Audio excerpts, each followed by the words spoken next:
some water and a white paint to in.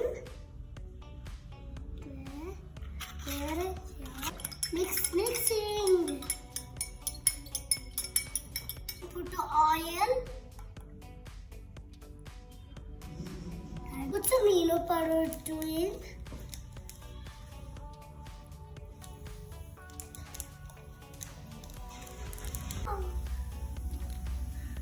Looks so strong.